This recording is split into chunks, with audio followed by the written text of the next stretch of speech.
Bonjour Vanessa Fatacci. Bonjour. Vous êtes la fondatrice de Jamie. Oui. Et je suis heureux de vous rencontrer. C'est quoi Jamie? Vous l'avez créé quand? Avec quelle idée? Alors, Jamie signifie communauté. Et j'ai eu l'idée en Noël 2018 parce que j'avais du mal à trouver de l'information sur toutes mes cultures parce que je suis née en Belgique, j'ai grandi en France, mes parents sont Guyane, Martinique, Guadeloupe, j'ai vécu aux États-Unis, j'ai des enfants Cameroun et États-Unis et il fallait quelque chose qui rapproche tout ce qu'on était et j'ai pas trouvé donc je l'ai créé. Vous vouliez offrir un jeu, c'est ça? Non, pas du tout. À Noël Créer un endroit où on pouvait trouver la connaissance sur les cultures afro à travers le monde. Je l'ai pas trouvé, c'était tel continent ou telle catégorie. Moi, j'ai mis. C'était un peu en silo. Oui, voilà, exactement. À gauche, à droite, des livres par-ci. À l'école, c'est colonisation ou esclavagisme, pas très valorisant. Donc, moi, j'ai voulu créer quelque chose d'amusant où on puisse apprendre en jouant sur les cultures afro. Et donc, c'est un jeu qui fonctionne comment? Un jeu de plateau, c'est ça? Exactement. C'est quoi un jeu de plateau? Alors, un jeu de plateau, il est composé d'un plateau, de dés et de pions. On joue à partir de 2 personnes. Maximum, on a fait 50 par équipe. et on lance le dé, définit une catégorie. Donc, il y a sport, musique, cinéma, TV, histoire, géo et gastronomie. Et on joue avec Pelé, Beyoncé, Nelson Mandela. C'est des questions de connaissances en quelque sorte? De pop culture. D'accord. Histoire et pop culture afro. On peut jouer à partir de quel âge? De 14 ans, mais ma fille de 7 ans nous lit les questions, donc ça rentre sans qu'elle s'en rende compte. Oui, c'est très bien, ça c'est subtil ça. Donc c'est quoi? C'est à la fois pédagogique et ludique, c'était ça votre objectif? Complètement, c'est vraiment en fait l'éducation, c'est par le jeu. Les enfants apprennent comme ça. Moi, j'ai appris comme ça parce que j'ai quitté l'école à 16 ans, mais je suis férue de connaissances et le système scolaire ne me correspondait pas. Donc, j'ai appris de façon différente et j'ai voulu transmettre ce que j'avais appris aussi de façon différente. En tant qu'enfant, on apprend super bien par le jeu, donc en tant qu'adulte, ça pourrait le faire. Bah oui, ça marche aussi. Mais créer un jeu, ça s'improvise pas quand même.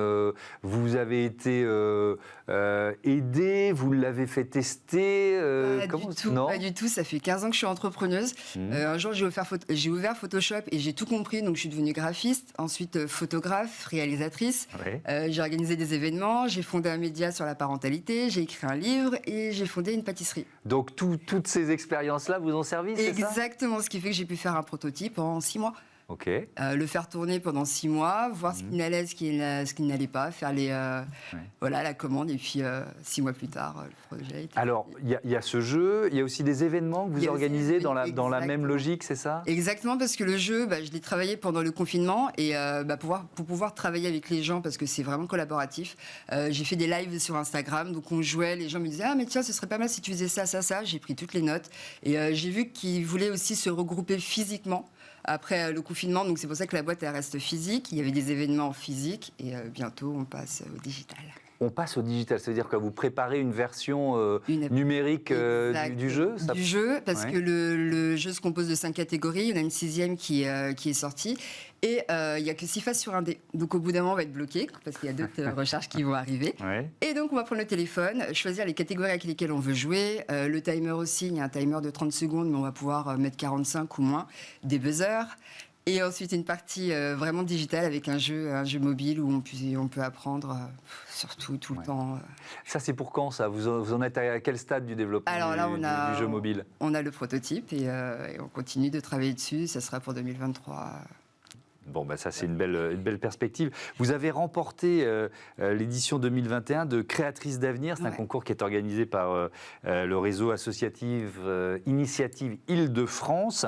Belle reconnaissance déjà. Qu'est-ce que ça vous a apporté? De l'exposition, j'imagine? Énormément d'exposition et puis ça m'a conforté dans le chemin que je prenais en fait, parce que je me suis dit je concourais en fait pour savoir à quel niveau j'étais.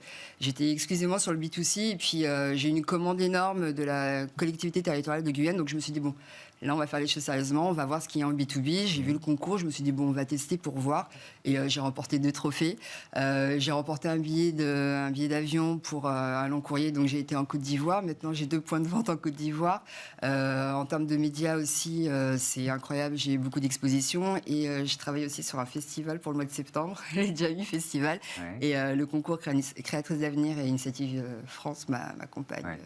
Vous l'avez dit en ouverture très rapidement, Jamie, ça veut dire communauté. Dans quelle langue? En Swahili, qui est une des langues les plus parlées en Afrique. C'est ça.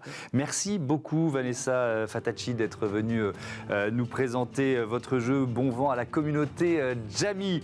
Voilà, c'est la fin de ce numéro de Smart Impact. Un grand merci à toutes les équipes qui m'accompagnent. Victoire Père pour cette série d'émissions avec Joséphine Dacoury évidemment. Donc là on parle de la programmation et de la production de Smart Impact. Alice Pitavi, la réalisatrice du jour. Et puis au son ils étaient deux, Héloïse Merlin et Alexandre Larochelle. Merci à toutes et à tous de votre fidélité à Bismart, la chaîne des audacieuses et des audacieux. Salut.